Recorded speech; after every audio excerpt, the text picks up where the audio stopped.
ዛሬም ግን ሰሞኑን እንደሰማነው 10ኛ ክፍል ላልጨረሱ ዲግሪ የሚሰጥበት መጻፍና ማንበብ የማይችሉ አካላት ዲግሪ ይዘው የሚገኙበት ሁኔታ እዚህ ሀገር ላይ በጣም በእጅጉና አሳሳቢ በሆነ ደረጃ እየተስተዋለ ነው። ለማሁን በጣም እኮ የሚገርመው እነዚሁ ሰዎች እኮ ናቸው አሁን በዚህ ሁኔታ ተምረው ለምሳሌ አዋላጅ ነን ብለው እናት በደና ሁኔታ መውለድ እየቻለች ቀዶ ጥገና ላይ አንዳንዶቹ እንደውም በጤና አዳም መዳን የሚቻለው ነገር ይሄን ሞክር ይያሉ ለሌላ በሽታ የሚያጋማሪዎች በጣም የተከበሩ በጣም የሚፈሩ በየቦታው ላይ አውትሻይን የሚያደርጉ ናቸው።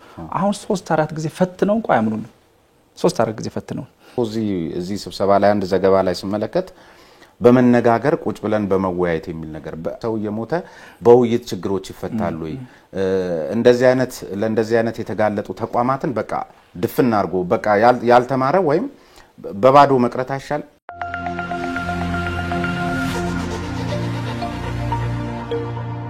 ጀምቦሮ ሪል ስቴት በቦሌ ኤርፖርት ጀርባ በ93 ማዞሪያ በ4 አመት ጊዜ ውስጥ 4 ብሎኮችን ጥንቅቅ አድርገን አስረክበናል። አሁን ደግሞ ግንባታው 95% የደረሰ የተናጠር ካርታ የተዘጋጀለት በ25% ቅድመ ክፍያና በመሃል ከተማ ሳር ቤት በዲፕሎማቶች መንደር ቫቲካን ኤምባሲ ጎን የምንገነባው እጅግ ውብ ዘመናዊ አፓርትመንቶችና የንግድ ሱቆች በመሸጥ ላይ እንገኛለን። ጀምቦሮን ሲመርጡ ቤት ብቻ ሳይሆን የምንሸጥሎት የወደፊት መኖር የሚፈልጉ ቅንጡ የሆነ የኑሮ ዘይቤ ነው። ማለትም የህፃናት ማቆያ፣ የልጆች መጫወቻ፣ የከተማው ግዙፍ ጂምናዚየም፣ 5000 ካሬ ላይ ያረፈ ቴራስ፣ የኤሌክትሪክ መኪና ቻርጅ ከበቂ የመኪና ማቆሚያ ጋር። ታዲያስ ምን ይጠብቃሉ? በ10% ቅድመ ክፍያ በኢትዮጵያ ብር ተዋውለው ያለምንም ተጨማሪ ወለድ የግሎ ያድርጉ። እናመሰግናለን። ጀምቦሮ ሪል ስቴት በጊዜ መምራን አቅሙስነት ያለበቂ ዝግጅት ትምርት ቤቶቹን ከፍቶ ለማስተማር ዝግጁ ማድረግ የሚል ነገር ነው በዋናነት የተነሳውና ያለበቂ ዝግጅት ለምንድን ነው የሚከፈተው ትምርት ቤት? ማን ነው የሚከፍተው? ማን ነው ፍቃድ የሚሰጠው? ማን ነው የሚቆጣጠረው? አሁን እዚህ ጋር በራሱ ያለው መዛነፉ የመጣው ብዙ ጊዜ እንደውም እነዚሁ ፖሊሲ አውጪዎች ናቸው ከበስተጀርባ ለጉድለቱ ተጠያቂ መሆን የሚገባቸው ትምርትን ለንግድ እየዋሉ የሚገኙት በአብዛኞቹ አስፈጻሚዎች ናቸው የሚልም ነገር ከጀርባ ከሌለ በስተቀር ለምን ሲጀመር በመጀመሪያ ስትመለከት ትምርት የሚለው ነገር አንዱ ጥራትን ያነሳው ፍትሃዊነት አለ። ፍትሃዊ በሆነ መልኩ በተለያየ አካባቢ ላይ መከፈት አለባቸው። አሁን መንግስት ጥሩ ሰርቷል ብለን እናስቀምጠው ተደራሽነትን ነው። እነዚህን ተደራሽነትን ለማምጣት ሲባል በየክልሉ በየቦታው ተከፍተዋል። ይሄ ሰየው ነው። ፓራራል ግን ወደ ጥራቱ መምጣት አለበት። አሁን ያደረግነው ምንድነው? መንግስት የሚያደርገው በፍትሃዊነት የተለያየ ቦታ ላይ ተከፍተዋል። አሁን ደግሞ ወዴት እንምጣ ነው ያልነው? ወደ ጥራት እንምጣ ነው። ስለዚህ እሱ ወደ ጥራት ለማምጣት የተደረገ ጥረት እንጂ ዝም ብሎ በዘፈቃድ የተከፈቱም በነገራችን ላይ ጥራትና ተራ በተራ የሚመጡ ነገር ናቸው። ተያይዘው ካልተሰሩ በስተቀር ተሰራቸው ትችላለህ። አንዳንዴም አንዱ ከጅ ያመልጣል። አሁን ይቻላል። የዛሬ 10 አመት አካባቢ ጀምሮ አሁን በተደራሽነቱን አሁን አስፈተናል የጥራት ጉዳይ ነው የሚያሳስበው በሚል ከዛሬ 10 አመት በፊት የሆነ ሲለፋ እንመለከታለን። ዛሬም ግን ሰሞኑን እንደሰማነው 10ኛ ክፍል ላልጨረሱ ዲግሪ የሚሰጥበት መጻፍና ማንበብ የማይችሉ አካላት ዲግሪ ይዘው የሚገኙበት ሁኔታ እዚህ ሀገር ላይ በጣም በእጅጉና አሳሳቢ በሆነ ደረጃ እየተስተዋለ ነው። ስለዚህ ቀድሞ ነገር ጥራቱንም ተደራሽነቱንም አማክሎ መስራት አንድ ነገር ነው። አለበለዚያ ደግሞ የመንግስት ኮሚትመንት ወይም ቁርጠኝነቱ ላይ አሁንም ችግር አለ ነው። አሁን ያነሳቸው ነጥቦች ትክክል ናቸው። ልዩነት የለንም። አሁን አንተ በመታመጣው በሀገራችን ላይ የጥራት ደረጃው ወርዶ አዘቅት ውስጥ ነው ያለው። ተነስተ አሁን የኢትዮጵያ ትምህርት ጥራት እዚህ ነው ብለህ ልታወራ በምችልበት ደረጃ አይደለም። አሁን ውጭ ሀገር ስትሄድ በፊት የኛ ተማሪዎች በጣም የተከበሩ በጣም የሚፈሩ በየቦታው ላይ አውትሻይን የሚያደርጉ ናቸው። አሁን 3-4 ጊዜ ፈትነው እንኳን ያምኑን 3-4 ጊዜ ፈትነው። ስለዚህ ይሄንን እንዴት አድርገን ነው ማስተካከል ያለብን? እንዴት አድርገን እንምጣ? የሆነ ቦታ ላይ መጀመር አለብህ። የዛሬ 10 አመት ካልሰራኸው የዛሬ 20 አመት ካልሰራኸው ዛሬ ልትሰራ ይገባል ማለት ነው። አይ በፊት ጠፍቷል ብለህ ዝም ብለህ ካስቀመጥከው ደግሞ አሁንም እየጠፋ ነው የሚሄደው። አንድ ሀገርን ስትመለከት የሚጠፋው አንዱ በትምህርት ስርዓቱ ነው። የትምህርት ስርዓቱ ጥሩ ካልሆነ አገር ይጠፋል። በአሁኑ ሰዓት ላይ ድንጋይ የሚወረውር ቦምብ የሚወረውር እዛም እዚህም የሚያቃጥል ይሄ ከዚሁ ትምህርት ስርዓት ይወጣ ነው። ትምህርት ስርዓታችን ይሄንን እሱ ብቻ እኮ አይደለም። አሁን በጣም እኮ የሚገርመው እነዚሁ ሰዎች እኮ ናቸው አሁን በዚህ ሁኔታ ተምረው ለምሳሌ አዋላጅ ነን ብለው እናት በደና ሁኔታ መውለድ እየቻለች ቀዶ ጥገና ላይ አንዳንዶቹ እንደውም በጤና አዳም መዳን የሚቻለውን ነገር ይሄን ሞክር ይያሉ ለሌላ በሽታ የሚያጋልጡ በተመሳሳይ የተዛባ ፍትህ እንዲኖር እዚህ ሀገር ላይ የዳኝነት ስርዓቱን የሚያዛቡ እንደዚሁም አካውንታንቱም ኢኮኖሚስቱም ወዘተ ገንዘብ ላይ ያሉ ብልሹ አሰራሮችና ሙስናዎችን እንደዚሁም በሌላ መልኩም በየክፍለ ከተሞችና ከተማ አስተዳደር የደብረተሰቡ ሚንገላታው በማያውቀው ባልተማረው ትምህርት የሰለጠንኩ የሚል ሰው ቁጭ ስላለና መጻፍና ማንበብ በማይችል አካል ልንገለገል ግድ ከዚህ በላይ ሞት አለ ወይ እና እንደዚህ በሆነበት ሁኔታ እርሶ እዚህ ስብሰባ ላይ አንድ ዘገባ ላይ ሲመለከት በመነጋገር ቁጭ ብለን በመወያየት የሚል ነገር ሰው የሞተ በውይይት ችግሮች ይፈታሉ ወይ ለእንደዚህ አይነት የተጋለጡ ተቋማትን በቃ ድፍን አርጎ በቃ ያልተማረ ወይም በባዶ መቅረት አይሻል? በነገራችን ላይ እርምጃ ነው የተወሰደው። መዝጋት ወደ 24 ተቋማት ተዘግተዋል። እዚሁ እናንተ ሚዲያ ላይ መተን ዘርዝረን ሁሉ አስቀምጠናቸዋል። ያ ሁሉ ተማሪ ተበትኗል። ተቋማት ተዘግተዋል። በፍርድ ቤት ተከሰሱ አሉ። ይሄ ሁሉ እርምጃ ተወስዷል። አሁንም ግን ይሄንን እየዘጋ መሄድ ብቻ ሳይሆን ጎን ለጎን ውይይት ያስፈልጋል ነው። ውይይት የምታረቀው እንደዚህ አይነት ነጻ ሐሳብ ላይ ተነጋግረህ አንድ ነገር አሁን አንተ ለምሳሌ ሚዲያ ላይ ወጥተህ እንዲህ ነው ስትል ከጎን የሚሰለፍ ብዙ አካላት ይኖራሉ። ዝም ብለህ ብቻ ግን መቀጥቀጡ ብቻውን አይሆንም ነው። እሱ ይቀጥላል። ግን ደግሞ ብዙ ጊዜ አደባባይም ስታወጧቸው አይታይም። እንደምንም አመጣችሁ የሆነ ቦታ ነው እንጂ የምትለጥፏቸው በየውይይቱ በየመድረኩ ላይ እገሌ የሚባል ትምህርት ቤት አጭበርባሪ ነው ብላችሁ በይፋ ለምን አትናገሯቸው? ተቀምጧል። ምናልባት እዚሁ መድረክ ላይ እዚህ ሚዲያ ላይ በስም ዝርዝር ነው ያቀረብኳቸው። በአንድ 24ቱም ተቋማት እዚሁ አንድ ጋዜጠኛ ደውሎ አላቅም ላይቭ ነበረ አንድ ባንድ አስቀምጠናቸዋል። ፌስቡካችን ላይ ብትሄድ በስም ተቀምጠዋል። XYZ ተብሎ ተቀምጠዋል። የተወሰደባቸው እርምጃ ተቀምጠዋል። ችግሩ ምንድነው? አንዳንዱ የሆነ ሲደርስበት ብቻ ነው የሚያዳምጠው እንጂ እንትን ብሎ አይሄድም። ልክ ይደርስ ተኮረኩመው ወይ ስቆነጥጠው ብቻ ያን ጊዜ ነው የሚለየው። ባለፈው በተደጋጋሚ ተሳውታለ የፈቃደኛ ቪክቲሞች አሉ። በፈቃደኝነት ራሳቸውን የሚሰው ሰዎች አሉ። እንደማያሟላ ያወቀው ከፍተኛ ትምህርት ተቋም ለመግባት ያ ተቋም እውቅና እንደሌለው ያወቀ ሄዶ ተመዝግቦ ተምሮ ወረቀት ይወስዳል። የከፍተኛ ትምህርት ተቋም መግቢያ መስፈርት አሟልታሉ ብለው ብትጠይቀው አላሟላ። እኔ ማለት እውቅና የሌለውንና መስፈርት የማያሟላውን ተቋም ተማሪዎቹን አትመዝገቡ ከማለት ባሻገር ተቋሙ እንደ ተቋም ማለት ራሱን ቪክቲም ሊያረግ የፈለገም ይሄድ የሚለው ነገር እንደተጠበቀው ነው። ተቋሙ እንደ ተቋም እንዲቀጥል እድል የሚሰጠው ለምንድን ነው? አሁን እዚህ ጋር የሆነ ያደረጃጀት ችግር አለ ወይስ ከበስተጀርባ ማን ነው ያለው? የከፍተኛ ትምህርት ጥራትና አግባብነት ኤጀንሲ ይሄን ተቋም አላውቀውም እያለ ተቋሙ ግን ሰርቶ ግብር ከፍሎ ምናምን አይነት ነገር በዚህ ሂደት ውስጥ ሲያልፍ የተለያየ ሀገር መንግስት አንመስልም ወይ? እንዴት ነው መናበቡ አስፈጻሚ ጋር ይመስላል? ይሄ ተቋም እርምጃ ሲወስድ በፍርድ ቤት የተከሰሰ ነው። በአሁን ሰዓት ላይ ይሄ እኔ አሁን መራው ተቋም በ175 ሚሊዮን ብር ስሜ ጠፍቷል ብሎ የሚከስበት የመንግስትን አደረጃጀት የሚታገሉ ጠምዝዘው ለመሄድ የሚሞክሩ አካላቶች አሉ። እነዚህን አካላቶች በጋራ ነው ማሸነፍ መቻል ያለብን። አደረጃጀታቸው በጣም አደገኛ ነው። አካሄዳቸው አደገኛ ነው። የመንግስትን እጅ ጠምዝዘው በጉልበት በሌላም አካል ለማሸነፍ ይሞክሩበት አለ። በአሁን ሰዓት ላይ ፍርድ ቤት የሚፈርድበት አግባብ አለ። ለ10ኛ ክፍል ተማሪ ዲግሪ እንሰጥ የሚያዘኝ አካል ሊኖር አይችልም። አሁን መግቢያ መስፈርት የሌለው ያላሟላ ተማሪ እንዲገባ የሚደረግበት የዘጋነውን ተቋም ይከፈት ብሎ የሚታዘዝበት አገር ላይ ነው ያለነው አሁን። ስለዚህ ይሄ መቆም አለበት።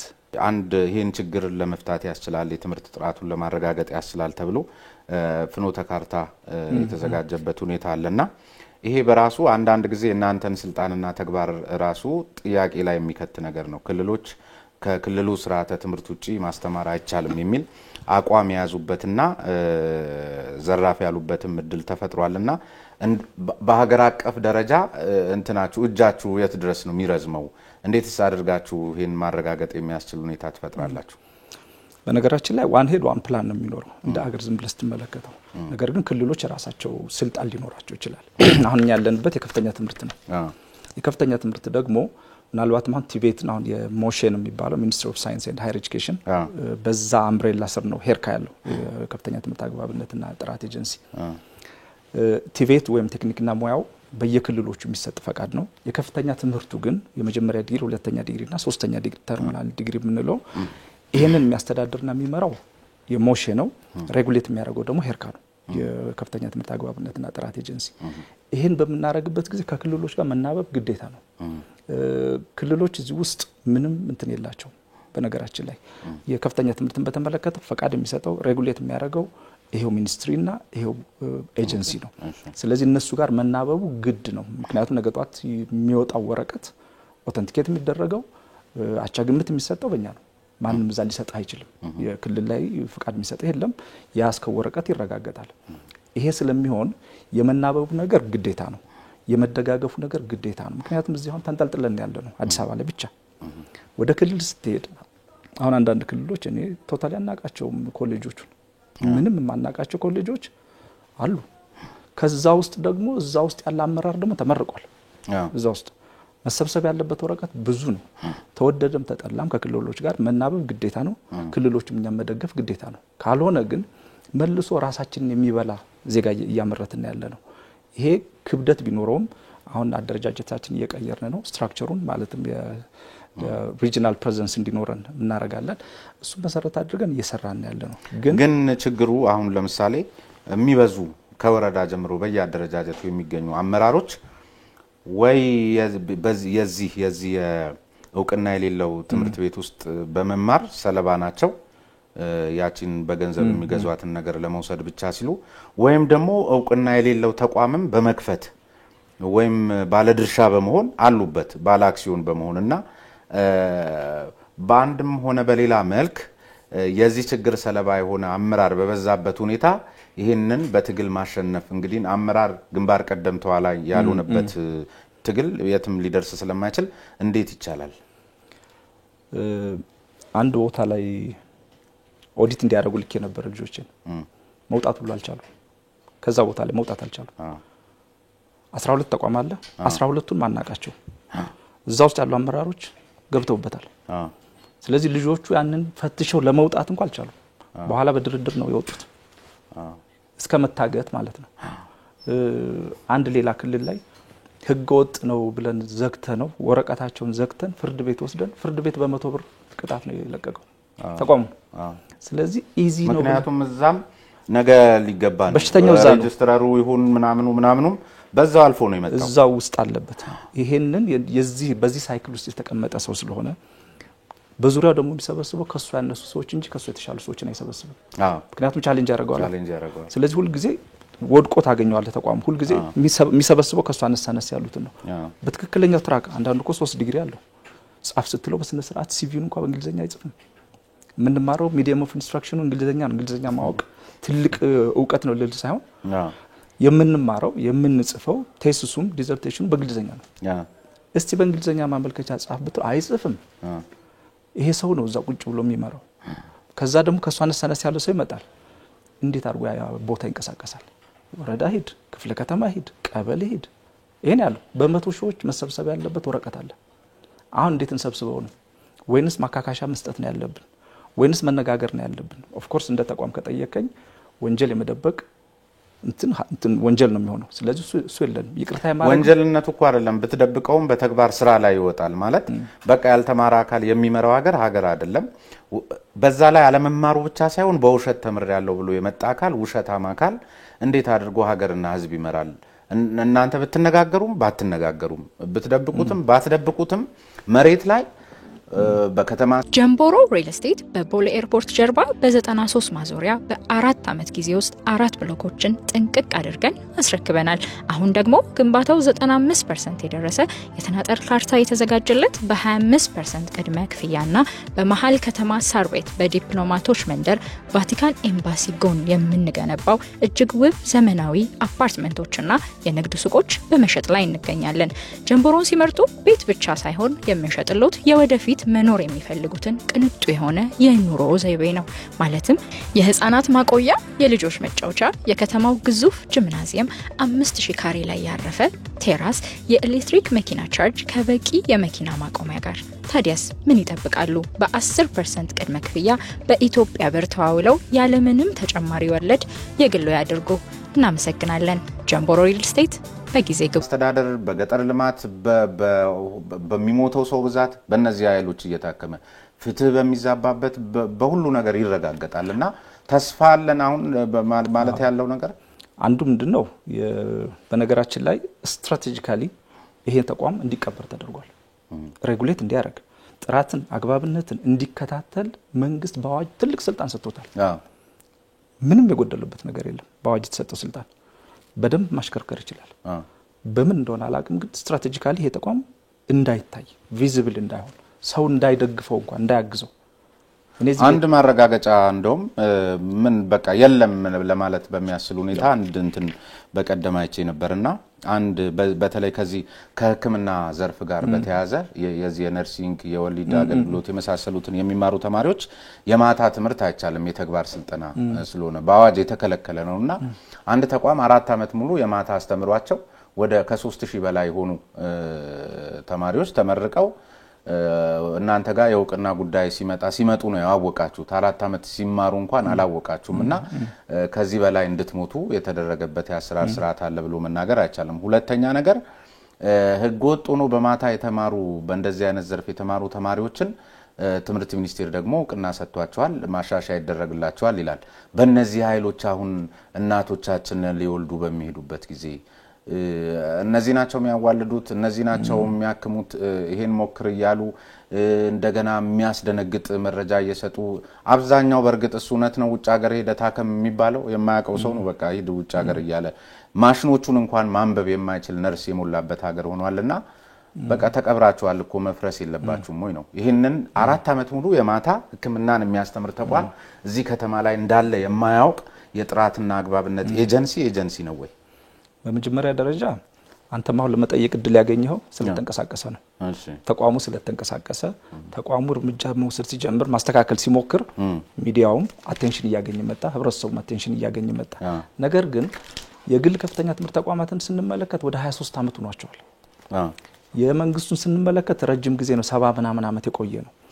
ይሄንን አደረጃጀት በየጊዜው እየፈተሹ ያስተካከሉ ወደ ትራክ ማስገባት ግዴታ ነው። በስም ላታቆት ይችላል እኮ ዛሬ 2-3 አመት ይሄን ተቋም እዚህ አንድ ጋዜጠኛ ሄርካ የሚባል ተቋም እኔ ለመጀመሪያ ጊዜ ነው የሰማሁት ነው ያለኝ እዚህ መጥቼ። ስለዚህ መንቀሳቀስ ሲጀምር ነው መስማትም የጀመርከው። ትምህርት ላይ ደግሞ የሚደረግ ጥፋት ቅጣቱን የምታገኘው ከ20 አመት ከ10 አመት በኋላ አሁን የዛሬ 10 አመት ያጠፋነው ጥፋት አሁን ያስከፈለን ነው። የዛሬ 20 አመት ያጠፋነው አሁን እንትን ያረጋን ነው። እንቅስቃሴ መደረግ አለበት። አደረጃጀቱ መስተካከል መቻል አለበት። እርምጃም እንዲወሰድ መንግስት ቀጥተኛ የሆነ ትዕዛዝ ነው የሰጠው በዚህ ኤሪያ ላይ። በዛም ነው አሁን ዛሬ ለማንሳትም ለማውራትም ለመሰብሰብም እርምጃ ለመውሰድ 24 ተቋማትን ካምፓስ ስንዘጋ ጫጫታ ጸጥ ነው ያለው። አንዳንዶች አለን የሚሉ ግን እስከ ፍርድ ቤት ይሄዳሉ። ስለዚህ በዚህ መልኩ እየቀነስከው ትሄዳለህ እንጂ አደረጃጀቱማ አስፈላጊ ነው። በአዋጅም የተቋቋመ ነው። መንግስትም እንዲሰራለት የሚፈልገው ይሄንን ነው። ነገር ግን በሚፈልገው ልክ ሰርቷል ካልከኝ አልሰራም። ምክንያቱም አንደኛ አሁንም ማኑዋል እንዲሰራለትስ ይፈልጋል ወይ መንግስት ለምን በደንብ አድርጎ አይደግፈው ይፈልጋል? በስፋቱ ልክ አሁን ለምሳሌ ማአት ነው ተቋሙ ይሄን ሁሉ ስፋት ያለው ተቋም ስፋት ያለው ተማሪ እንደዚህ እለት በለት ሄዶ ሬጉሌት ለማድረግ የሚያስችል ቁመና ላይ ነው አሁን የርሶ ኤጀንሲ? አሁን ነው አንዱ ማየት ያለብህ አንዱ ማኑዋል መሰራ ከሆነ ምንም አይነት አደረጃጀት ብትፈጥር ምንም አታመጣ። አሁን ወደ ኦቶሜሽን ገብተናል። ከመቀጠለው ሳምንት ጀምሮ ሁሉም ኦቶሜትድ ነው የሚሆነው። ስለዚህ ያንተን ሲቪ የከሌ ሲቪ ሲስተም ውስጥ ማየት ይቻላል። የመምራን ሲቪ እዛው ይታያል። ተቋማት እውቅና ሲወስዱ ፍቃድ ሲወስዱ ኦቶሜትድ ነው። እስከ 40 አሁን የፊታችን 40 እዚህ ጋር ከሴክተሩ ነው የሚወጣው። ይሄ አስገዳጅ ነው። ፍቃድ ማንሰጥም እድሳት ማንሰጥም በግዴታ ነው የሚገባው። እዛ ሲስተሙ በደንብ ዲፕሎይ ካላደረገ ከሴክተሩ ነው የሚወጣው። ሲስተሙ ግን የለት በለት የመማር ማስተማር ሂደትን ይቆጣጠራል ወይ ማለት ሲቪን መመዝገብና አሰሪና ሰራተኛን ማገናኘት ወይም ትክክለኛነቱን ማረጋገጥ ሳይሆን አሁን ይሄኛው እርሶ የሚሉኝ አዲስ የቴክኖሎጂ ሲስተም ምናልባት የፎርጅድ የዚህ አስመስሎ ዲግሪዎችን የማምረት ስራ ላይ ከሆነ ጠቃሚነቱ የጎላ ሊሆን ይችላል። ምክንያቱም ቀጥታ ከዩኒቨርሲቲዎቹ ጋር ከተቋማቱ ጋር ግንኙነት ስለሚፈጠር ግን የለት በለት በመማር ማስተማር ሂደት ውስጥ ይሄ ቴክኖሎጂ ምን አይነት ፋይዳ ኖሮት ነው ማለት የመምህር ተማሪውን ጥምርታ የቁሳቁሱን ጥምርታ ይሄ ለዚህ ለጥራት አስፈላጊ ናቸው የተባሉ ሂደቶችን የመቆጣጠርና አንድ ላይ ማድረግ እንትን አለው አሰራር። አሁን እዚህ ጋር ምንድነው የኦቶሜሽኑ አሁን የሚሰራው አንዱ የተቋሙን ማኑዋል ስራ ወደ ኦቶሜት ማድረግ ነው። ለምሳሌ ያክል አሁን ተቋሙ ፍቃድ ይሰጣል፣ እድሳት ይሰጣል፣ የትምህርት ማስረጃ ማረጋገጫ ይሰጣል፣ የጥራት ኦዲት ያደርጋል። እነዚህን ስራዎች በሙሉ ማኑዋል የነበሩት ምክንያቱም አንዱ የኮራፕሽን መነሻው እነዚህ ተቋማት ጋር ሊኖሩ የሚችሉ ግንኙነቶች አሉ ተቋማትና ከኛ ሰራተኞች ጋር ወይም ደግሞ ከኛ አሰሰሮች ጋር። ስለዚህ ኦንላይን ነው የሚያመለክተው፣ ኦንላይን ነው የሚሰጠው ያለው ነገር በሙሉ። እዚህ ውስጥ የምትመለከተው ግን የዕለት ተዕለት የመማር ማስተማር ሂደት ይሄ ኳሊቲ አሹራንስ የምንላቸው ሁለት አይነት ነው ያለው። የኢንተርናል ኳሊቲ አሹራንስ የምንለው አለ፣ የውስጥ ራሳቸው ተቋማት የራሳቸውን የጥራት ኦዲት የሚያደርጉበት ነው። ኤስኢዲ የምንለው አለ፣ የሰልፍ ኢቫሉዌሽን ዶክመንት ማዘጋጀት አለባቸው። ሁለተኛው ኤክስተርናል ኦዲት ነው። ኤክስተርናል ኳሊቲ አሹራንስ እኛ የምንሰራው ነው። በዚህ አይነት የምትሰራው እንጂ ይሄ ሲስተም የትምህርት ጥራትን ሊያመጣልህ አይችልም። ሲስተሙ የሚያደርገው ምንድነው? አንደኛ የተሳለጠ ስራ እንድትሰራ ያደርጋል። ሁለተኛ ሂውማን ተች ያሉትን ነገሮች በሙሉ ያስቆማል። የሰው ንክኪ ከቆመ ደግሞ ኮራፕሽኑ ይቀንሳል ማለት ነው። አሁን በተቋማት በተለይ ግን የግሎቹ ላይ ይሄ ኢንተርናል ኦዲት የሚባለው ነገር እውነት ያሳምናል?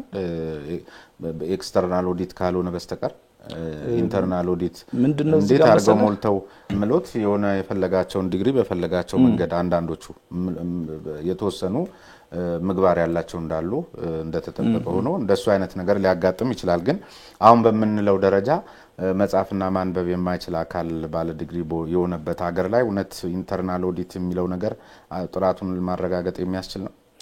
እሱ ቢኖርማ እዚህ ደረጃ እንደርስም። እሱ በትክክል ጄኒውን ሆኖ ቢሰሩት ኖሮማ እዚህ ደረጃ እንደርስም። የዚህ ድምር ውጤት ነገር ግን ምንድነው የሚባለው? ቢያንስ የሆነ ነገር መኖር መቻል አለበት ነው። የውስጥ ኦዲት አሁን የራሳቸውን ነው የሚፈትሹት የመምራን ጥራታቸውን። አሁን አንዳንዶቹን እኛ ፍቃድ እንሰጣቸዋለን።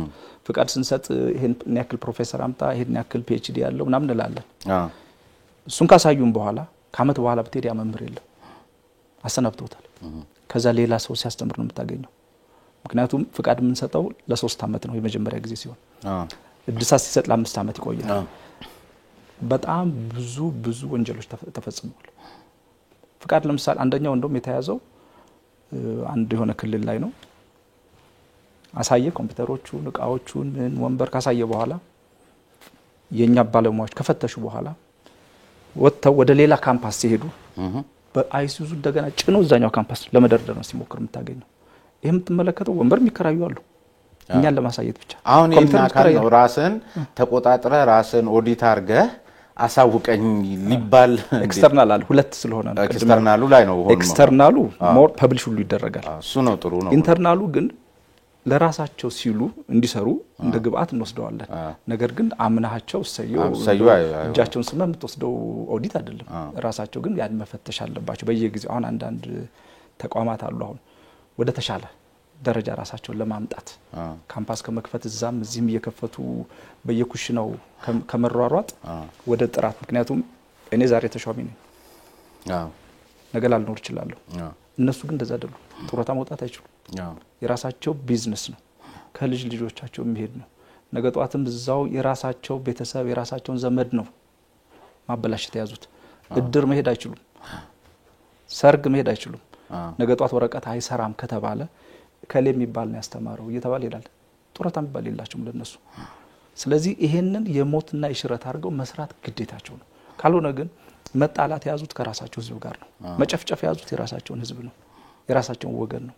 ስለዚህ እዚህ ላይ ስትመለከተው ለኔ ብለው የሚሰሩ ተቋማት አሉ። እኔ ሁሉንም መጨፍጨፍ መናገር ባይቻልም ጥቂት ቢሆኑም አሉ የተወሰኑ። ካሁን በፊት ኃጢያት የለባቸውም ወይ ካልከኝ አለባቸው።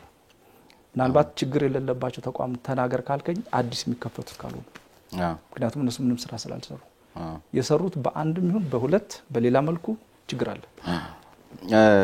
ግን አሁንም የመንግስትን ፍላጎትና ድጋፍ በተመለከተ የተሻለ መነሳሳት አለ የሚል ነገር ቀደም ሲል አንስተውልኛልና አንድ ፕሮፌሰር ይሄንን ጥራት ለማረጋገጥ የተዘጋጀውን ፍኖተ ካርታ በተመለከተ ሂስ ያቀረቡበትን አንድ ጥናት ስመለከት ለምሳሌ በ1964 ዓመተ ምህረት የመጀመሪያ የነበረ የትምህርት ዘርፍ ግምገማ ነበርና የሀገሪቱ ህዝብ ያኔ 25 ሚሊዮን የማይበልጥ ነበርና ስራውን 51 ኢትዮጵያውያንን ጨምሮ 81 አጥኚዎችን ያዘ 18 የምርምር ግብረ ኃይል ተዋቅሮ ነበረ የተሰራው። አሁን ግን የኢትዮጵያ ህዝብ 100 ሚሊዮን ህዝብ በላይ በሆነበት ሁኔታ ላይ 36 የምርምር ባለሙያዎች ከ73 ረዳቶቻቸው ጋርና በ6 ግብረ ኃይል የተሰራ ነው። በዚያ ላይ ደግሞ እነዚህ የሰሩት ስራ አብዛኛው ማጣቀሻዎቹ ራሱ ከትምህርት ሚኒስቴር የተወሰዱና ጥቂት ደግሞ ከዩኔስኮ ብቻ የተወሰዱ ናቸውና አዲስ ፈጠራ የታከለበት ቀደም ሲል አግባብነት የሚባለውን ትርጉም ሊያሰጠው የሚችል አዲስ አይነት ስራ አቅርበዋል ብሎ ለመውሰድ ራሱ ያስቸግራል የሚል ነገር ተናግረዋልና የሚያሳምን መሰለኝና ለዚህ ነው የመንግስት ተነሳሽነትና ፍላጎት ላይም ጥያቄ ያለኝ ስለያነሳሁት። ቅድም ያልካትን እኔም ሰምቻታለሁ በዚህ መልኩ ሲተነትኑት ማለት ነው። ከዚህ አመት በፊት ይሄን ያክል ሰው ነበረ ተሰማራው፣ አሁን ደግሞ ቁጥራችን እንደዚህ ነው። ይሄ ሮድማፕ ኤጁኬሽን ሮድማፕ ተብሎ የተቀመጠው ደግሞ በአግባቡ አልተሰራም፣ ሪፈር ሲደረግ የነበረውም ውይይቱም እንዲህ አይነት ኮሜንቶች አሉ። በዚህ እንትን ውስጥ አልፍ ያለው እኔም ውይይቱም ላይ ያለው ውይይቱም ሲመራ እኔም መርቻለሁኝ። በዚህ በፍኖተ ካርታው ላይ ብዙ አስተያየቶች ተሰጥተዋል። አሁን አንተ ካልካችሁ በላይ በጣም ብዙ አስተያየቶች፣ አንዳንዶቹ እንደውም ጣሉት እስከማለት አያስፈልግም እስከማለት ድረስ ይሄዱበታል። ነገር ግን ሰርተው ቢልድ ያረክ ነው መሄድ አለበት። በቁጥር አላምንም እኔ ለምሳሌ ያክል ገባኝ። እሺ ሰርተ ቢልድ ያረኩ ሊሄድ ከሆነ ደግሞ ከወላጆች ጀምሮ ሁሉንም ባለድርሻ አካላት አስቀድሞ ፍሬሙ ላይ ለምንድን ነው ማይወያዩት? ሰነዱን ካወጣችሁ በኋላ ከመወያየት እሱ የቆየን ከሰነዱ መውጣት በፊት ብዙ ተደርጓል። መቼ ነው ወደ ሚዲያ ያወጣው? መቼ ነው ወደ ሚዲያ ጆሮ ደረሰ? በአግባቡ ተሳትፏል፣ ባለድርሻዎች ተሳትፏል የሚል በሚሊዮን የተሳተፉት። ነገር ግን ከዚህ የተሻለ ሊሰራ ይችላል ወይ የሚለው ላይ አርጊውመንት ከመጣን ትክክል ነው። ከዚህ የተሻለም ሊሰራ ይችላል። እኔ አንድ 70-30 የሚባል አንድ ጊዜ 70% ናቹራል ሳይንስ ኤንድ ሶሻል ሳይንስ ተብሎ የመጣ ፖሊሲ ብዙ ነገር አስከፍሎናል። የስርዓት ኢንጂነሮችን አምርተናል። ሐኪም ስራ የሌለው ሐኪም አፍርተናል አሁን። ምክንያቱም ሆስፒታሎች አልተገነቡም፣ ጤና ጣቢያዎች አልተገነቡም፣ ፋብሪካዎች በትክክል አልመጡም። በየቦታው ስራ የሌለው ብቻ ነው ማይችል ነው። ምክንያቱም ያ ነገር እኮ ምን አይነት ችግርን ፈጥሯል? 70% ናቹራል ሳይንስ ሲባል ናቹራል ሳይንስ እንግዲህ በአብዛኛው ያው ኢንጂነሪንጉ ህክምናው ከምን ጀምሮ ነው እንግዲህ በርካታ በውጭ ምንዛሬ ወደ ሀገር ውስጥ መግባት ያለባቸው ማሽኖችን ላብራቶሪዎችን የሚጠይቅ ነውና በየትኛው አቅም በገባ ላብራቶሪ ነው የተማሩት የሚል ጥያቄ ከተነሳ ወረቀት ላይ ተምረው የተመረቁ ናቸውና ምንም ስራውን ቢገኝ እንዴት ያንቀሳቀሱታል ነው።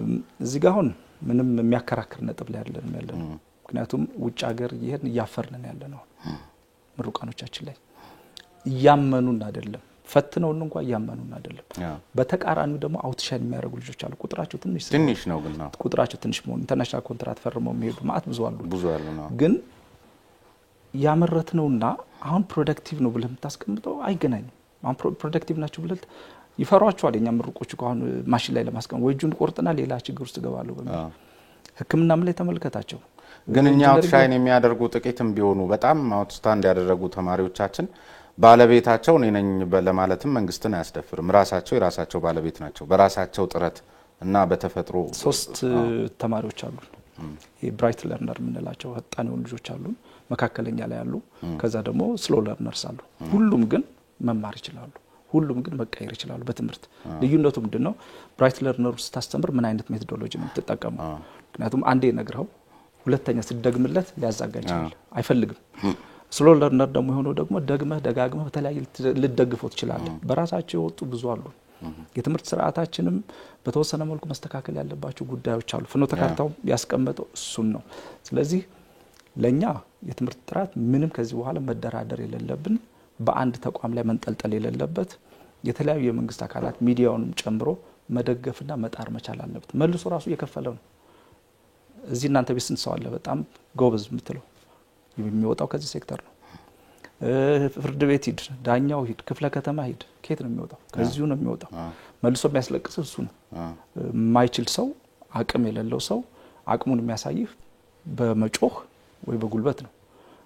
ዋይዝ የሆኑት ደግሞ ቀስ ብሎ ያግዘዋል እስከ መጨረሻ ድረስ ይዱ። ስለዚህ የዚህ ስርዓት ያወጣናቸው ይሄን ስርዓት ደግሞ ሃየር ኤጁኬሽን ላይ ብትታገል ብቻህን አይሆንም። ከአንደኛ ደረጃ ጀምሮ መስራት መቻል አለበት። ኬጁ ላይ መስራት አለብህ፣ አጠቃላይ ትምህርቱ ላይ መስራት አለብህ። ከዛ በኋላ ነው ይሄ የሚቀመጥ መናበብም መቻል አለብህ። አሁን አንድ ደግሞ በጣም ግራ ያጋባኝ አሁንም የመንግስት ቁርጠኝነት ላይ ጥያቄ የሚያስነሳው ነገር አሁን 21% የሚሆኑት እኮ የዩኒቨርሲቲ የከፍተኛ ትምህርት ተቋማት መምህራን የመጀመሪያ ዲግሪ ያላቸው ናቸው። በሁለተኛና በሶስተኛ ዲግሪ መምህራን ሊሰጥ የሚገባ ትምህርት በመጀመሪያ ዲግሪ ይሰጣልና ይሄን ማሟላት አለብን በሚል በዚህ በኩል ሌላ ነገር ተይዟል። በዚህ በኩል ደግሞ የዩኒቨርሲቲ መምህራን 21% የመጀመሪያ ዲግሪ ሆነው 11ኛና 12ኛ ክፍል ደግሞ የሚያስተምሩ መምህራን ቢያንስ የሁለተኛ ዲግሪ ሊኖራቸው ግድ ይላል የሚልም ደግሞ በዚህ በኩል ይነሳል። የሁለቱም ባለቤት መንግስት ነው። እንዴት ነው የማይታረቅ ነገር ዝም ብሎ ለማለት ያህል የሚደረጉ ነገሮች የበዙ ይመስላል። አሁን እዚህ ጋር ምንድነው መንግስት ማን ነው? መንግስት ሁላችንም ነን። እንዴት አድርገን ተጋግዘን ወደ ትራክ የሚኒስትሪ ኦፍ ሳይንስ ኤንድ ሃየር ኤጁኬሽን እኮ አንድ ያወጣው ጥናት ነበረ።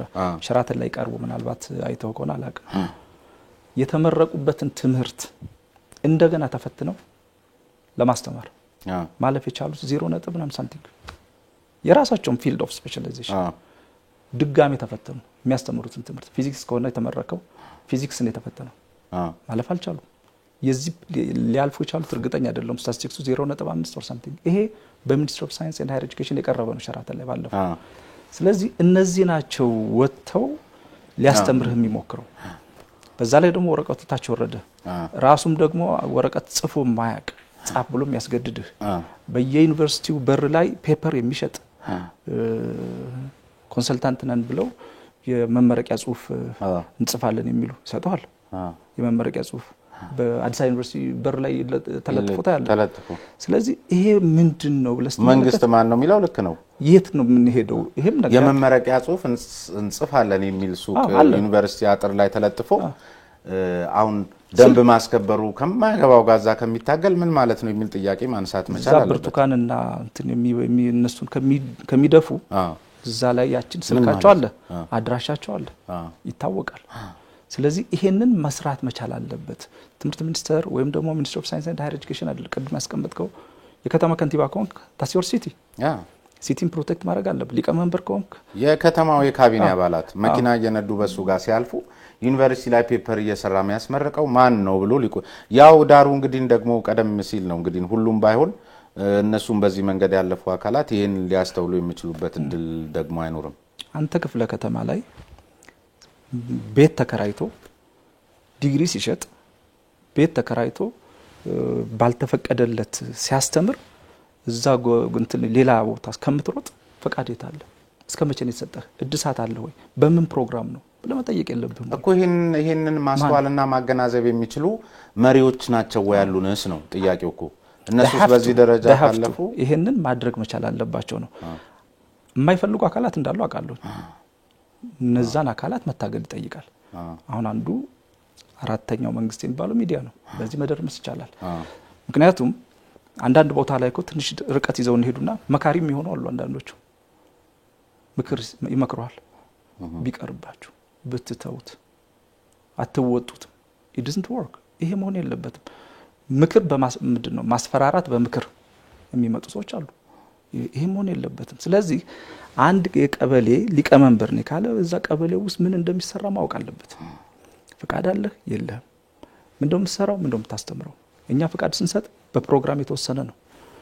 እሱማ ከፍተኛ ትምህርት ላይ ብቻ ሳይሆን እኮ ታችኛው ላይ አብረው የአንድ ወረዳ ትምህርት ቢሮ አካል ነው እንግዲህ ተባባሪ ሆኖ ሬጉላቶሪ ኤጀንሲዎች ወደ ታች ሊወርዱ ገና ሳይመጡ እየመጡልህ ነው የሚል ነገር ቀደም ሲል እርሶ የነገሩኝ ከሌላ ቦታ ወንበሩንም ቁሳቁሱንም መጽሐፉንም በማምጣት የሚሰራና ብዙ ትግል የሚጠይቅ ነው። ሌሎቹንም አያይዘን እንድንመልሳቸው አንዱ ለትምህርት ጥራት ችግር በመሰረታዊነት የሚገለጸው በተለይ የመንግስት ከፍተኛ ተቋማት ጋር የሚታየው ነገር እኚህ ሰቃይ ናቸው የሚባሉ ተማሪዎች ፔዳጎጂውን ሳይማሩ ስለሰቀሉ ብቻ የሚቀሩበት እሱ አንድ ለትምህርት ጥራት በጣም አስቸጋሪ መሆኑ በጣም ሲወሳ ከረመና እሱን ለማስተካከል ትግል ያስፈልጋል ባሉት ልክ ትግል እየተደረገ ሳለ ጭራሽ ተባለና ነጥባችሁ እስከ 2.5 በላይ ይሆናችሁ በሚል ጭራሽ ከየወረዳው ደግሞ የተመለመሉ በፖለቲካ አመለካከታቸው በየክልሉ የሚገኙ የዩኒቨርሲቲ ተቋማት ውስጥ እንዲያስተምሩ እድል ተሰጠና ምንድነው እየተደረገ ያለው ወዴት እየሄድን ነው?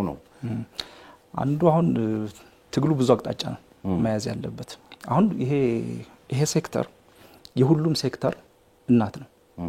ምንም ጥያቄ የለውም። ሁሉም በየቦታው ላይ ሄዶ ተሰማርቶ የሚሰራው ከዚህ ነው የሚወጣው። በግራም ይሁን በቀኝ እዚህ ካጣመም ነው ይጣመማል። ስትነካው እዛም እዚህ ምንጫጫ ሊኖር ይችላል። በተለይ ወይ ሚስቱ ወይ ራሱ ወይ ልጁ በዛ ሲስተም ይታወቃል። እዚህ ሚዲያ ላይ እኮ ስናወራ ሚዲያ ላይ ወጥቶ እውቅና አለኝ እያለ ሲያወራ ጥራት ምጠብቅ ነው ብሎ ሲያወራ አንድ ተቋም አንተ ቤት ውስጥ ቁጭ ብለህ ታዳምጣለህ በቴሌቪዥን ያንተ ልጅ ወይም ደግሞ ቤተሰብ መቁረጫ ነጥብ ሳያሟላ ገብቶ እንደተመረቀ ታውቀዋለህ። ራስ ያወቀ ማመልከቻ እንኳን በስነ ስርዓት የማይጽፍ በራሱ ቋንቋ በኔቲቭ በሆነበት ቋንቋ በትክክል ራሱን መግለጽ የማይችል እየወጣ ነው። እዛው ውስጥ አሁን ለምሳሌ ያክል አንዳንዱ ወደ እንትን መሄድ ወደ ክልል በቃ እዚህ ነው የሚመደበው። ሲመደብም እዚሁ ክልል ላይ መድቡኝ ሲመረቅም እዚህ ስለተወለድኩኝ እዚህ አስተምራለሁ ይላል። ወይ ራሱ እንደገና መማር ሲጠበቅበት መልሶ ራሱን ክልሉን እየበላ ነው። አንዳንዱ የራሱን ክልል እየገደለ ነው ያለና በኮታ የተመደቡ የገቡ መቼም በየቦታው ሁሉም ያውቃል። በየቤቱ ተማሪዎቻችንም ያውቁታል ምን እንደሚሰራ። ስለዚህ ይሄ ጠንከር ያለ ጨከን ያለ ስራ ይጠይቃል። እየተሻሸ የምትሄድበት እየተሻሸ አሁን ትውልድ እየገደል ነው። አንድ ማወቅ ያለበት በአሁን ሰዓት ላይ በነገራችን ላይ እነዚህ አካላት ናቸው መቼም የዚህ የግጭቱ የምናምኑ ባለቤት ሊሆኑ የሚችሉት። ሌላ የለውም። አንድ ኤግዛምፕል እዚህም ባለፈው አንስቻለሁ። አንድ ተማሪ እኔ ጋር መጣ። የኦተንቲኬሽን ይሰጣል። ኦተንቲኬሽን ወይም ደግሞ የማረጋገጫ ወደ ውጭ ሀገር ስትሄድ አንዳንድ አሁን ተቋማት እንደውም ጥሩ መጥተዋል። አሁን የትምህርት ማስረጃቸው እንዲረጋገጥላቸው እኛ ጋር ይመጣሉ። ሲመጡ የተቋም ነው የተመረከው በምን ፕሮግራም መግቢያ መስፈርት ምንድነው እውቅና ነበር ይሁሉ ታይቶ ነው የሚረጋገጠው። ይሄ ልጅ አካውንቲንግ ኤንድ ፋይናንስ ነው የተመረቀው። ዲቪ ደርሶት ነው። ይሄ ለሁለተኛ ጊዜ ነው ማነሳው። ዲቪ ደርሶት የመጀመሪያ ዲግሪ አለ ብሎ ነው የሞላው። ደን ስራ አለው ወደ አንድ የሆነ ክልል ውስጥ ነው ያለው። ስለዚህ አሜሪካ ለሱ ድሪሙ ነው ለመሄድ አሰበ። የእናቱን ቤት ሸጠ ለትራንስፖርት። ከስራው ሪዛይን አረገ። መጣ እዚህ ፕሮሰስ እያረገ ልክ ኤምባሲ ሲሄድ ኦተንቲኬት አርጋ አንጣ ተባለ። አረጋግጣ እኛ ጋር ሲመጣ የገባበት መስፈርት ሲታይ አያሟላም። ሲኦሲ የለው። ከአውቶሞቲቭ ወደ አካውንቲንግ ኤንድ ፋይናንስ ነው ሄዶ አይፈቀድም። ያ ተቋም በዛ ዓመተ ምህረት ፈቃድ የለውም በዛ ፕሮግራም። ስለዚህ ወረቀት አይሰራም ብለው ሪጀክት አደረጉት። ኤክስፐርቶች ምክትል ጋር መጣ። እሱም አይሆንም ብለው መለሱት።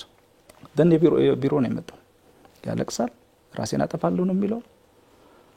ይሄ ልጅ ያንን ዲግሪ ማቅረብ ባለመቻሉ ያም ኤምባሲ ትረስት ወርዝ አይደለም ብሎ ሊያምነው አይችልም። ሊቀበለውም አይችልም።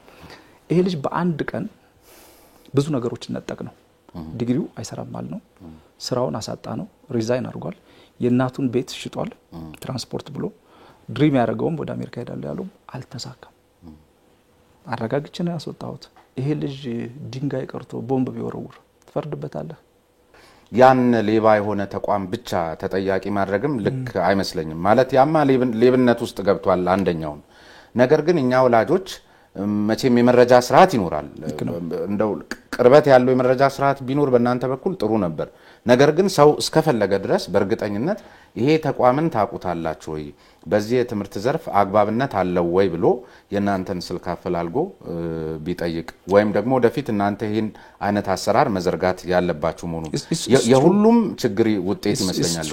እሱ አንተ ጫማ ስትገዛ ዋጋ ጠይቀህ ጥንካሬውን አገላብጠህ ማም ነው ትሄዶ አወዳድረህ ከጎረቤት ሁሉ አመሳክረን ከጓደኞች አይተን መኪና ምገዛ ከሆነ ማጠይቀው ጓደኛ ማካኒክ አስፈትሸ ከለር የለ 3-4 ጊዜ ተመላልሰህ አስበህ ለሊት ሁሉ እንትን ያረክ ብሮዝ ያረክ ነው ምገዛው። ህይወትን ያክል ይሄ ደግሞ የሰው ልጅ ህይወትን ያክል አንተ ሲቪ ላይ የሚለጠፍ 4 አመት ከህይወት ይቀነሳል። ትክክል ካልሆነ ማለት ነው። በሞራል የሚል መዳሸቅ ይመጣል። ይሄንን ኢንቨስት ስታረግ መጠየቅ ምን ችግር አለው? ማጣራት ምን ችግር አለው? በአካል ለምን ስልክ አለ። አሁን የኛ ጋር ብትገባ ወደ 80 ምናምን ገጽ እያንዳንዱ ተቋም በስማቸው በካምፓሳቸው ተቀምጧል። ኤክስ የሚባል ኮሌጅ ወይም ደግሞ ዩኒቨርሲቲ እውቅና አለ ሲል አገሪቱን በሙሉ እውቅና ያለው ይመስላል። እዚች ጋር የሰጠው እውቅና 300 ሜትር ፈቀቅ ካለ አይሰራም። ምክንያቱም እዚህ ያለው ነባራዊ ሁኔታ መታየት አለበት። ለመማር ማስተማር ምቹ ነው ወይ? ያሉት ሪሶርሶች ይታያል። ስለዚህ ወላጆች ራሳቸው ተማሪዎችም ቢሆኑ አሁን የኛ ቢሮ የለቅሶ ቢሮ ሆኗል። እንዲህ ግን በአንድ ጊዜ የምናገኝበት የቴክስት ምናምን አይነት እናንተ ብትፈጥሩ ጥሩ አይሆንም? ሰው ገብቶ ቼክ ማድረግ አሁን በምን ዘርፍ በምን ብሎ ሁሉንም ያገኝበት። የኔ እንኳን የኔ ፌስቡክ ላይ ብትገባ ታገኛለህ። ለተሎን የተቋሙ ፌስቡክ አካውንት ዌብሳይት በቀጥታ ወደ 80 ገጽ ነው። አሁን እንደውም የዛሬ ሳምንት ነው አፕዴት ይደረጋሉ። የዛሬ ሳምንት አፕዴት የተደረገ ነው።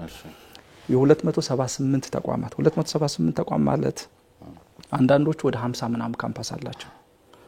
ኢን ታውዘንድስ ናቸው እነዚህ ተቋማት። ኤክስ የሚባል ቦታ ላይ የተከፈተ በምን ፕሮግራም በምን ሞዳሊቲ መታየት መቻል አለበት። ለምሳሌ ያክል በመጀመሪያ ዲግሪ ተሰጥቶት ሁለተኛ ዲግሪ ማስተማር አይችልም። በርቀት ተሰጥቶት እንደገና ሬጉላር ማስተማር አይችልም። በአካውንቲንግ ሰጥተው ኢኮኖሚክስ ማስተማር አይችልም። ጊዜው ካለፈም 3 አመት ተሰጥቶታል ወይም 5 አመት እሱ ካለቀ አይሰራም። ይሄንን በሙሉ ፈትሸህ ኢቭን ደብዳቤ ቋንጣ ማለት አለብህ። ሶሪ ቱ ሴይ አንዳንዶች ግን ፊርማችንን በፎቶሾፕ ሰርተው ህዝባችንን አጭበርብረዋል።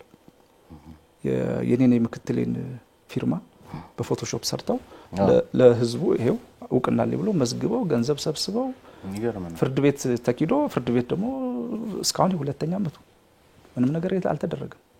ክስ መሰረትን ደረቅ ወንጀል ነው። የኔንም ፊርማ እንደዚሁ በፎቶሾፕ ሰርተው 2 MBA ነው የሰጠነው 7 MBA የተለያዩ ፕሮግራሞች ላይ 2 የማስተር ኦፍ ቢዝነስ አድሚኒስትሬሽን ሆኖ ፎከስ ኤሪያዎችን ወደ 7 አድርጎ መዝግቦ አገኘነው። ዘጋን ወደ ወንጀልም ነው የወሰድነው። አሁን የሚጎለን ነገር አንዱ ምንድነው? የፍትህ አካላቶችን አዌር ማድረግ መቻል ይኖርብናል። ምን እየተሰራ እንደሆነ ጀነሬሽን እየጨፈጨፍን መሆኑን በማያዳግም ሁኔታ እርምጃ መወሰድ አለበት። ወደ ፍርድ ቤት ሲሄድ በፍርድ ቤት ተከራክሮ ኮሌጅ ለመሆን መሞከር ምን የሚባል ነው? ተቋም ከፍተኛ ትምህርት ተቋም ለመሆን መሞከር እኔ በጣም አሳፋሪ ነው። በዚሁ አጋጣሚ የተቋማችሁን ዌብሳይት አድሬስ እና የእርሶንም የፌስቡክ አድራሻ ዝም ብለው እዚህ ጋር ቢናገሩት ለተመልካቾች ጥሩ ነው። የተቋማችን ዌብሳይቱ www.herka.edu.et ነው። የኔ በራሴ ስም ነው አንዷለም ወይም ይሄኛው ሄርካ የሚለውን ቢገቡ ፌስቡክ ላይ ያገኙታል። ስለዚህ እሱ በእንትን አድርገነዋል አስቀምጠው ወደ 80 ፔጅ ተቀምጧል እዛ ላይ። ሌላ አንድ እስቲ የፍልስፍና ጥያቄ በጣም ለኔም ግልጽ ያልሆነልኝ ጉዳይ አንድ በዚህ በፍኖተ ካርታው ላይ ከጥራት ጋር በተያያዘ አንድ የተመለከትኩት ነገር አለ። ገጽ 69 ላይ ነው የሰፈረው። በሁሉም ደረጃዎች ስርዓተ ትምህርቱ ከእውቀት ወደ ክህሎት ትኩረት እንዲሸጋገር ወይም እንዲለወጥ ማድረግ አስፈላጊ ነው የሚል ነገር ነው እዛ ላይ የተጠቀሰውና ክህሎት ከባዶ ይነሳል ወይ? ከእውቀት ትምስስ የሚገኝ ውጤት አይደለም ወይ? ያለ እውቀት ፈጠራ ደግሞ ምክንያታዊ ተወዳዳሪና ተሳታፊ ዜጋስ ማፍራት ይቻላል ወይ? በየትኛውም ሀገር ላይ ያሉ በለጸጉ የምንላቸው ሀገራት ለሁለቱም ሚዛናዊ የሆነ ምልከታ ነው ያላቸውና እኛ ደግሞ በተለይ ግባችን እውቀት መር ልማት ነው የሚል ነገር ነው የተቀመጠውና ትምህርታችን ትኩረቱ ደግሞ ከእውቀት ይልቅ ክህሎት ላይ ይሁን ማለት ግልጽ ተቃርኖ አይደለም ወይ? እኔ በጣም አልገባኝምና ምን ማለት ነው? አሁን እዚህ ላይ ትምህርት ስንል አሁን ብዙ ጊዜ እናስቀምጠው ትሬንድ 3H ነው የሚባለው። 3ቱን ኤቾች አሰልጥን ነው የሚለው። አንደኛው ዲ ሃርትም ነው። ይሄ ወደ አፌክሽን ነው የሚሄደው ወደ እንትን የሚገባ ነው። ሁለተኛው ዮር ሄድ እሱ ኖሌጅ ነው። ሶስተኛው ኤች ዮር ሃንድ ነው። እነዚህ ነገሮች መሰልጠን መቻል አለባቸው። ብዙ ጊዜ በትምህርት ዓለም ላይ KAS እንላለን። K stands for knowledge, A stands for attitude, S stands for skill ነው። ብዙ ጊዜ ስንጽፋት ኤን ከፍ አድርገን እናስቀምጣታለን። እሱን ማሰልጠን በጣም ከባድ ነው። አንለርን ለማድረግም በጣም ከባድ ነው። ስለዚህ እዚህ ጋር ምናልባት ባላንስ ለማሳጣት ካልሆነ ባላንስ የተወሰነ የፕራዮሪቲ ኢሹ ካልሆነ በስተቀር ክህሎት ላይ ብቻ ፎከስ አድርገን እውቀትን እንተዋለን ማለት አይደለም። ለምሳሌ ያክል አንተ መኪና ለመንዳት የመጀመሪያ ስራህ ያቺን መጽሐፍ አንብበህ ሰልጥነህ ትፈተናለህ። 100 ከመቶ አመጣ መኪና መንዳት ትችላለህ? አትችልም ግን እውቀት አግኝታል ኖሌጅ አለ ያን ነው ኖሌጅ የምንለው ከዛ ቀጥለህ ሞተር አስነስተህ ፕራክቲስ አድርገህ መኪናውን ማርሹን ቀይረህ አሽከረከርክ አሁን መኪናውን ማሽከርከር ይችላል እሱ ስኪል የምንለው ነው ስኪል ነው አሁን የቀረች አለች አቲቲዩድ የምንላት አመለካከት እዚህ ጋር ልብ የምታሰለጥናት ለምሳሌ አንዳንዶች መኪና እያሽከረከሩ ከወገባቸው በላይ ወጥቶ የሚሳደቡ አሉ ውሃ ፈልጎ ረጭቶ የሚሄድ ለግረኛ ቅድሚያ የማይሰጥ ስለዚህ ጥንስሱ ማን ነው ማለት ነው ያቺ መጽሐፍ ነች ማለት ነው ስለዚህ ይሄ ምንድነው እዚህ የምትመለከተው እውቀት አለ የሰውዬ ስኪል አለ ይሄኛው ግን ፖሊሲው ላይ እዚህ ግን እንዝለላት ነው እኮ ያቺን መጽሐፍ ይቻላል ያን እሷን ዘሎ ያን ሞተሩን ማስነሳት ምናምን ከሆነኮ ያ እሷ ላይ ነው ያለው አይደል ያ ምግባርም ትምርቱ ነው አሁን በዛ ውስጥ ከገባ የዛ አይነት ትርጉም እንዲ ተመልክቷል አሁን ተካርተው ላይ እንትን እንዳይሆን ትርጉም እንዳይሆንብኝ እንጂ ወይ ደግሞ ከላይ እስከታች ማንበብ ማያያዝ ይፈልጋል አንዳንድ ጊዜ አንዳንድ ቃላቶችን ነጥላቸው ሰመጣህ ልክ አሁን አንተ ባልከው ይመጣል 100% ግን መስማማው ባንተ ነው ምክንያቱም አንተ ክህሎት ብቻ ይዘህ ቅድም ያልኩ እኮ ለሰው ክብር የለለህ ለግረኛ ቅድሚያ ማሰጥ ከወገብ በላይ ወጥተህ በመስኮት የምትሳደብ አሉን እኮ ማንበብም መጻፍም ሳይችሉ ደና አርገው መኪናውን የሚያሹሩ አሉ ግን በቃ ያልነው ነገር ሜዳ ላይ ሲመጣ በቦክስ ነው በመናምን ነው ስለዚህ ባላንስ ማድረግ አለበት ባላንስ መሆን አለበት ጥንስሱም እንደውም ትንሽ ደግሞ 50 ሲደመር አንድም ወደዚህ ወደ እውቀቱ መጣ ይደምባልበት ምን ያህል የዚህ እንደው ማለት ወላጆችም ሁሉም ባለድርሻ እንዲያስብበት ነው መረጃው ዝም ብሎ የመስበቅም አይነትና የማጣጣል ሳይሆን በምን ደረጃ ላይ ነን የሚለውንም ለማሳየት ነውና አንዳንዶች ጋር ቢኤ ዲግሪ ያላቸው አካላት ማስተርስ ያላቸው አካላት ፒኤችዲዎችንም ሲያስተምሩ ተስተውሏል የሚል ነገር አለ እውነት ነው ወይ ይሄ በጣም ያሳስባል ብዙ ነው ያለው የሌለውም መቁጠር ነው የሚሻለኝ ምክንያቱም እኛ ፈትሸን ያገኘናቸው ብዙ ነገሮች ናቸው ያሉት በትምህርት ስራ ላይ እኔ በጣም ያዘንኩበት ነው እንዴት አርገን በተረባርበን ማስተካከል እንዳለብን አላቅም አንዳንድ ቦታ ላይ ካምፓስ መከፈት የሌለበት ቦታ ተከፍቷል በመንግስት ምንም አይነት የመጽሐፍትና ሪፈረንስ ማያገኙበት የተቀመጣል መምራን እሱም ካገኙ ነው ጸጉሩን የገመድ አስተማሪ ነው የምታገኘው አራተኛ አመት አብሮት የተማሩትን እሱን የሚያስተምር መምህር አለን ይሄ መስተካከል ያለበት ነው ይሄ እንዴት አርጎ ነው ይዞ የሚወጣው አንዳንድ መምህራኖቻችን እኮ ያልሆነ ቦታ ተማሪዎቻቸው ጋር የሚውሉ ናቸው ይሄንን ማረም ማስተካከል ያልሆነ ቦታ አይደለ በቃ በየጫት ቤቱ በየመጠጥ ቤቱ እንደዚህ እየተቀሱ ሜር ነው ምንም ነውራ አይደለም ስለዚህ ይሄንን እየተገባበዘ በየጭፈራ ቤቱ አብሮ ያመሸ ማታ እንደገና አብሮ አምሽቶ ጧት የሚያስተምር አንዳንድ ዩኒቨርሲቲዎቻችን አሁን እኮ ባልሆነ ሁኔታ ውስጥ አልበም ተይዞ እየተዞረኮ ነው አንዳንድ ቦታ ላይ ስለዚህ ይሄንን እንዴት ነው የምናስተካክለው ሺሻ ቤቶች ምንድነው የሚሰሩት በዩኒቨርሲቲዎች እኮ ነው አድነው እንትን የሚያረጉት በፊት ዩኒቨርሲቲ ወይም ደግሞ ነገር ሲከፈት ሻይ ቤትና ፎቶኮፒ የጽፈት እንትን ሲደረደሩ ነበር የምናየው አሁን ግን እነሱ ተከትሎ ጫት ቤትና ሺሻ ቤት በዙሪያቸው ያንንም ደግሞ የሚያስተዳድር ሊቀመንበር ማለት ቢያንስ ሞራል የሚባል አለ ያርገው እንግዲህ መምሩ ግን በትምህርት ቤት ዙሪያ ላይ በዚህ አይነት ተግባር ስምሪት ላይ ሲስት ውርድ ከዚህ በላይ ውርደት ስለዚህ አሁን ሃየር ኤጁኬሽናችን በጣም ጥንቃቄ የሚጠይቅ ነው በአሁን ሰዓት ላይ ልጆቻችን ቦርሳቸው ሲከፈት ጫት ድራግ እየተገኘ ነው ያልሆነ ኦሪየንቴሽን ውስጥ ገብተዋል የሴክሹዋል ኦሪየንቴሽናቸው ዲፈረንት ሆኗል አሁን አንዳንዶቹ ስንመለከት ስለዚህ ይሄ ላይ ካልሰራን ነገ ጧት ያስከፍለናል ስትናገርም ምናልባት ሊሰቀጥጠው ይችላል አንዳንዱ ፋክቱ ነው እውነታው ነው እውነታውን ተቀብለን እንዴት አርገን እናስተካክለው ነው እንጂ የአራተኛ አመት ተማሪ አራተኛ አመትን እያስተማረ እንዴት ይሆናል ይሄ እዚህ በኮሮና ደግሞ አዳሚ ተሸፍኖ ማአት ይሄ ፔፐሩን ሁሉ ዲፌንስ ሳያቀርብ ምናምን ያመለጠ አካል ደግሞ በዚህ አመት ደግሞ አሁን ከየዩኒቨርሲቲው የወጣው አካል ነገ በተግባር ላይ ደግሞ ምን ሊያመጣብን እንደሚችልም አሳሳቢ ነው ምክንያቱም የተሻለ እንደው ትንሽ እየተማሩ ነው ብለን የምናስባቸው አካላትም በጅምላ አሁን በዚህ በኮሮና ሽፋን ላጥ ያሉበት ነገርም ተስተውሏልና እዚህም ላይ ጨምረው አስተያየት ይስጡበት እዚህ ጋር ምንድነው አሁን ከመጨረሻ ካነሳው አሁን ኮሮና በጣም አስከፍሎናል እንደ አገር እንደ የኢትዮጵያ ብቻ አይደለም የመላው ዓለም ነው የትምህርት ጥራትን ይሄ በምንድነው በኋላ ቆረቆር ነው የሚባለው በነበረበት ችግር ላይ ሌላ ችግር ነው ያመለጡ ሰዎች አሉ ሲንፏቀቅ የነበረ ለመመረቅ ተመርቋል በ3ኛ 4ኛ አመት ማስተርሱን ሲሽከረከር የነበረ በኮሮና ተመርቋል ምክንያቱም በ2 አመት መጨረስ ነበረበት ያልቻሉ ፒኤችዲም እንደዚሁ አሉ ብዙ ነገሮችን ብናያቸው ይሄ ወደፊት ያስከፍለናል ሴክተር ውስጥ ነው የሚገባው ነገ ጧትኛን የሚያገለግል አካል ነው ግን ሌላ ምርጫ ስለሌለም ብቻ ነው የዚህ የኮሮና ላይ ሰዎች እንዲሄዱ ግን ከፍተኛ ዋጋ ያስከፍለናል ወደፊትም ያስከፍለናል ጥንቃቄ ማድረግ መቻል አለብን እኔ አሁን ወላጆች ህብረተሰቡ ሚዲያው ቅድም ያልኩት ፖሊሲ ሜከርስ ፎርማል ኢንፎርማል ሎቢ ግሩፕ በያሉበት ሊያግዙን ይገባል ወላጆች ሊያግዙን የሚገባው ልጆቻቸውን አሳልፈው አይስጡ የመግቢያ መስፈርት ሳያሟሉ የሚመዘግቡ ተቋማት አሉ ሁለት ሬጅስትራር አላቸው ሬጅስትራር ኤ ሬጅስትራር ቢ ተብሏላቸው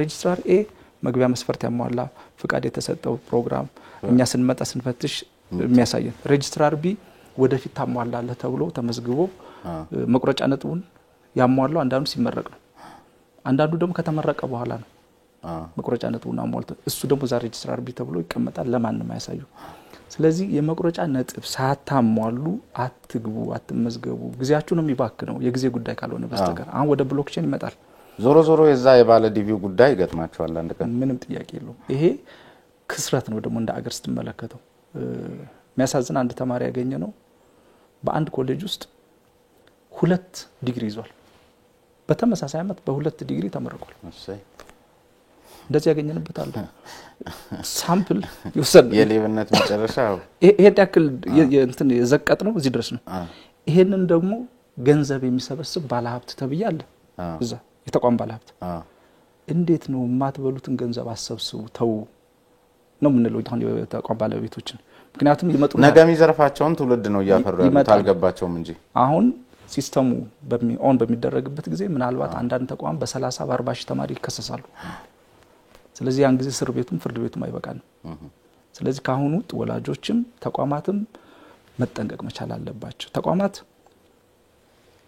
ያጠፋቸዋል እንጂ ወደፊት ያራምዳቸው ምክንያቱም የምትገለው ግለሰብ ነው ያ ግለሰብ ይመጣል ተመልሶ ወዳንተ ወረቀት አይሰራም ስትለው ጊዜው ገንዘቡ ያታለልከው በፍርድ ቤትም ይጠይቃል በሌላ ነገርም ይጠይቃል ስለዚህ ይመጣል ቁጥሩ አንድ አይደለም 30 ሺህ ተማሪ በዛ 40 ሺህ ያጭበርብረህ ከሆነ 40 ሺው አይተኛም አንዱ ጉልበተኛ ይመጣልሃል ደሞ መጠየቅ አለበት አንዱ መብቱን የሚያረጋግጥ ይመጣል እኛም ሌላ ስለዚህ ወላጆች እኔ በምንም ተአምር የመግቢያ መስፈርት ሳያሟሉ ባይመዘገቡ ልጆቻቸው በሁለተኛ ደረጃ ደግሞ በምን ፕሮግራም ተሰጠ እስከ መቻ መተመረጥ በመሃል ላይ ይሰረዛል በነገራችን ላይ ከተሰጣቸው በኋላ በጥፋት ይሰረዛል ተሰርዟል አልተሰረዘም ተብሎ ማረጋገጥ መቻል አለባቸው ባለሀብቶችም ነገጧት አገራቸውን መንከባከብ መደገፍ እንጂ በዚህ መልኩ የሚያገኙት ገንዘብ ርቀት አይወስድም ሌላ ቢዝነስም ካላቸው ያጠፋባቸዋል አብሮ የት ሀገር ላይ ሊኖሩበት ነው ህንጻ ቢሰሩ የነሱን ህንጻ የሚሰራው ይሄ በውሸት ያስተማሩት አካል ነው